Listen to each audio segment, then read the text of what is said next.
mempunyai peran penting dalam pembangunan ekonomi dan kualitas hidup manusia.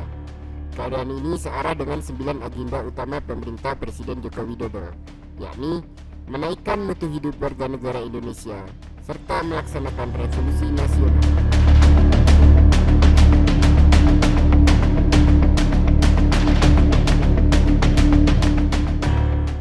Upaya tersebut bisa diwujudkan melalui sektor pendidikan, dengan memberikan keluasan untuk semua rakyat Indonesia agar memperoleh pendidikan. Salah satu tujuan Negara Kesatuan Republik Indonesia yang tercantum dalam pembukaan Undang-Undang Dasar 1945 adalah mencerdaskan kehidupan bangsa.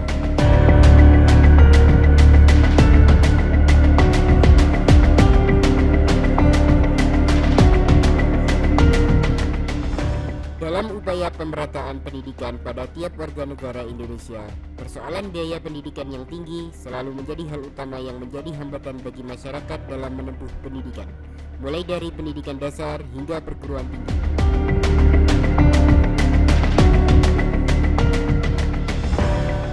Pemerintah Indonesia berkomitmen untuk fokus meningkatkan pembangunan sumber daya manusia melalui berbagai upaya. Kartu Indonesia Pintar Kuliah merupakan salah satu upaya yang dilakukan oleh pemerintah untuk membantu para siswa yang berprestasi namun memiliki keterbatasan ekonomi untuk melanjutkan studi di perguruan tinggi. Kenapa program Kartu Indonesia Pintar ini lahir? Tidak lain adalah ini adalah bahagian dari program Indonesia Pintar. Karena kenapa? Yang saya katakan tadi, program Indonesia Pintar ini sudah berjalan sudah 5 tahun kemarin ya. Nah, di situ kan tidak sedikit anak-anak yang sudah menamatkan sekolahnya di level SMA, SMK, Madrasah Aliyah. Nah tentu ini di sana banyak potensi-potensi talenta-talenta yang luar biasa, tetapi mungkin karena faktor ekonomi sehingga berpikir untuk melanjutkan perguruan tinggi. Kalaupun ada yang melanjutkan karena beasiswa dan sebagainya mungkin kecil, tapi potensi masih banyak hal-hal yang perlu kita dorong. Nah inilah yang menjadi program prioritas nasional dari program pemerintah, sehingga program Indonesia Pintar ini diperluas sampai ke perguruan tinggi. Lahirlah istilah Kartu Indonesia Pintar Kuliah. Nah memang awalnya ini adalah program bidik misi yang sudah berjalan 10 tahun yang lalu. Bidik misi ya? Bidik misi ini sudah berjalan 10 tahun sejak tahun 2010. Nah pada tahun 2020 ini menjadi Kartu Indonesia Pintar Kuliah karena itu tadi.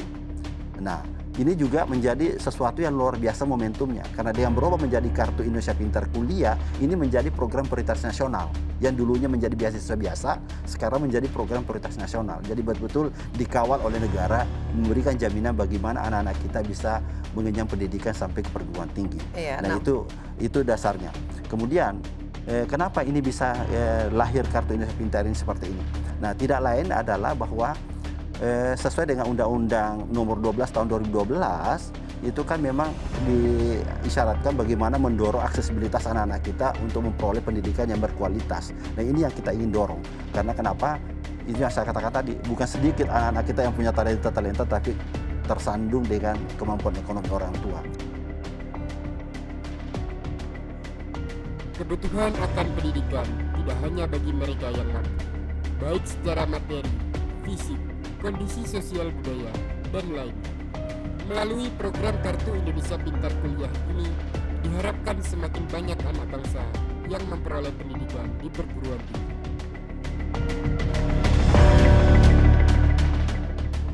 Sebagai pemerintah, seperti yang Pak Presiden sudah arahkan, percaya bahwa semua mahasiswa, semua murid kita, walaupun kurang mampu, harus punya kesempatan yang sama untuk bisa kuliah dan masuk dalam pekerjaan-pekerjaan yang lebih baik di dunia industri yang sangat kompetitif seperti ini.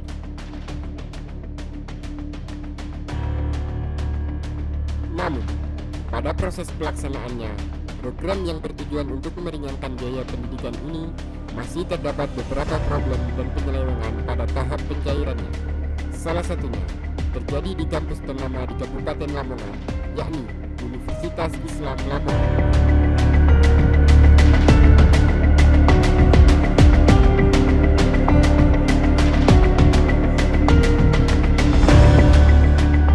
Kampus yang muncul dengan jargon solusi masa depan nampaknya tidak mampu melaksanakan program tersebut dengan baik. Hal ini kami lihat dari awal munculnya rilis kajian Good University Governance yang ditulis oleh Badan Eksekutif Mahasiswa Universitas Universitas Islam Lamongan, dan salah satu poin kajiannya mengangkat mengenai Kartu Indonesia Pintar.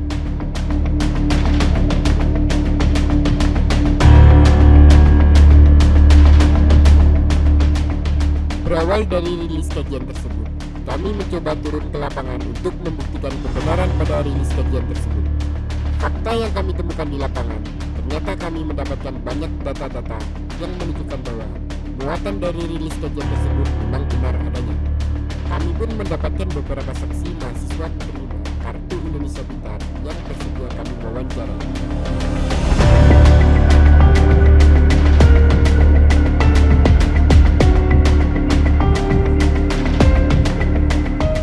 Ya betul, saya mahasiswa penerima beasiswa bidik misi.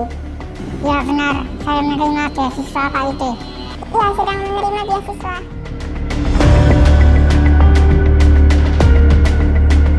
Untuk proses pencairannya, yakni pada saat ini buku tabungannya dibawa oleh Kaprodi.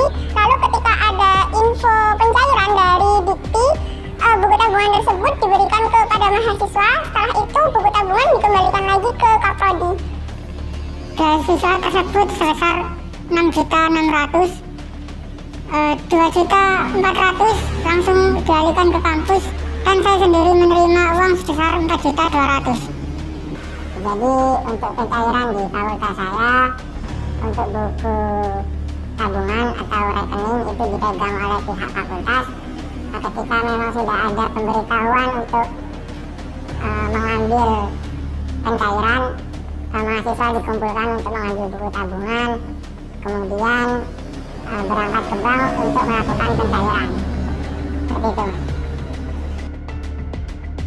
Rekening itu, buku tabungan sama kartu kan harusnya mahasiswa yang pegang. Apakah memang kampusnya yang pegang bukunya gitu loh? Ya kan seharusnya kan buku tabungan itu milik pribadi, nggak boleh diserahkan kepada orang, ya.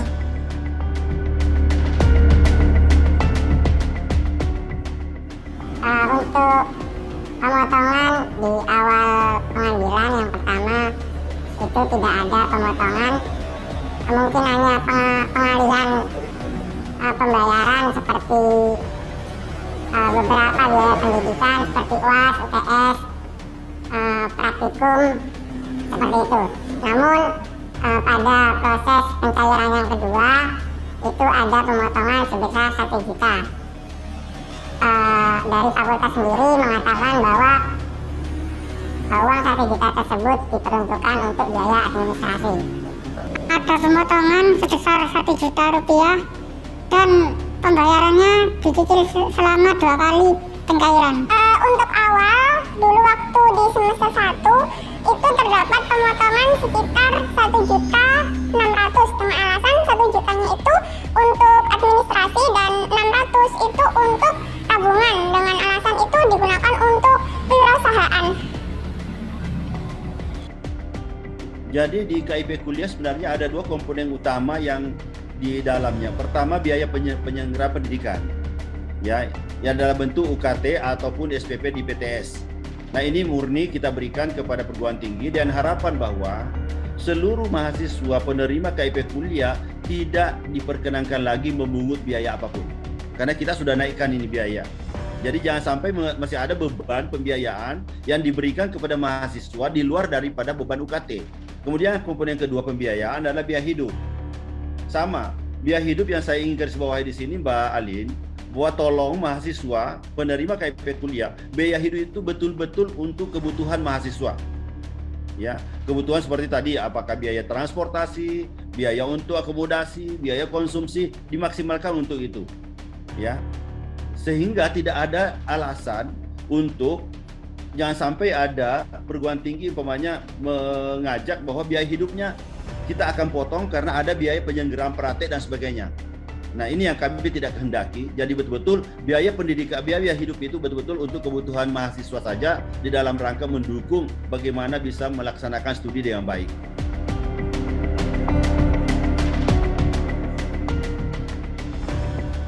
Ya, untuk 1 jutanya itu digunakan untuk administrasi, lalu untuk 600-nya itu digunakan untuk proses tabungan. Akan tetapi hal ini kalau digunakan digunakan untuk proses tabungan, kan sewaktu-waktu kalau kita mau mengambil itu tidak diperkenankan oleh pihak kampus. Itu hanya boleh diambil sewaktu yudisium saja. Sedangkan beberapa waktu yang lalu ada salah satu mahasiswa Unisla yang membutuhkan uang terkait untuk pembayaran KKN, dan hal itu tidak boleh diambil oleh Kaprodi dengan alasan nanti uangnya akan dikembalikan waktu yudisium.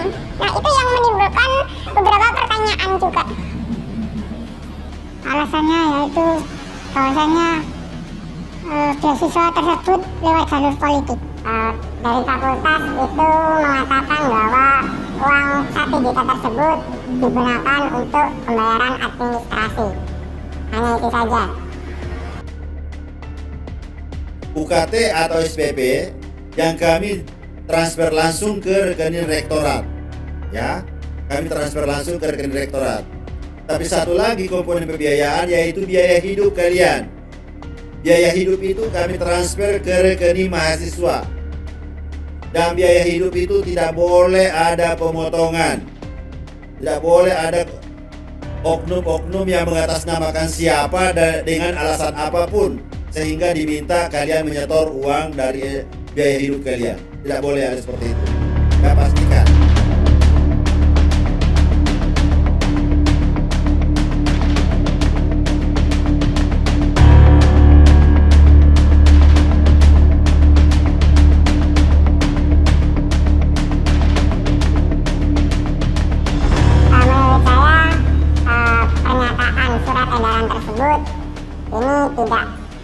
Tidak mewakili apa yang ada di lapangan pada seharusnya, karena pada kondisi di lapangan memang rata-rata di fakultas saya itu mendapatkan potongan sebesar 1 juta seperti itu. Saya tidak setuju dengan adanya edaran surat tersebut karena tidak sesuai dengan kenyataan.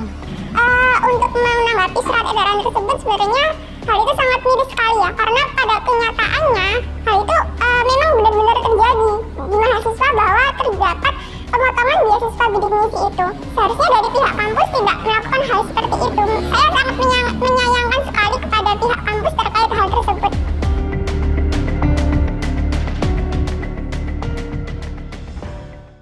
Ya, sangat memberatkan sekali.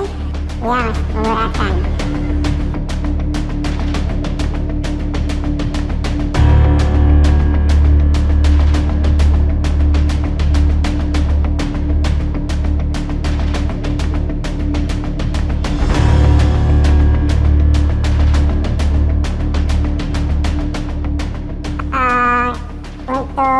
Intimidasi karena memang mahasiswa penerima beasiswa ini dikelompokkan di dalam grupnya sendiri.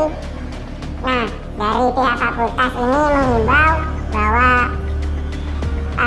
mahasiswa penerima bidik misi tidak diperbolehkan untuk bersuara terkait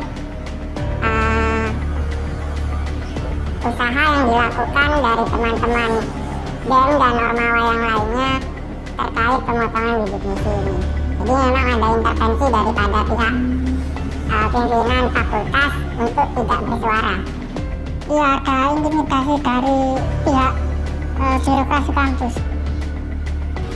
Ya, terdapat intimidasi atau arahan dari kampus, terutama wali dosen, itu mengimbau agar setiap mahasiswa tidak diperbolehkan untuk mengikuti gerakan yang atau yang mengarah kepada melawan kampus, melawan kebijakan-kebijakan yang saat ini yang diberikan oleh kampus tersebut. Jadi biaya hidup itu adalah biaya personal dari mahasiswa, biaya hidupnya mahasiswa. Nggak boleh dipotong oleh kampus, apalagi diambil semua, nggak boleh Nanda ya. Kalau ada seperti itu dilaporkan aja dan sampaikan kepada kami kasusnya seperti apa. Itu nggak boleh terjadi seperti itu ya. Nah, ini tahun 2022 ini dengan laporan dari Anda semua yang kami buka baik melalui IG maupun melalui aduan, ini sudah banyak sekali kita lakukan tindakan ya. Nah, sepanjang mahasiswa berani melaporkan, nah yang banyak mahasiswa tidak berani karena takut dipecat, takut tidak diberikan beasiswa. Sepanjang mahasiswa itu berani mengadukan, dan jelas kasusnya, jelas oknum pelakunya, insya Allah semuanya kita tidak lanjuti.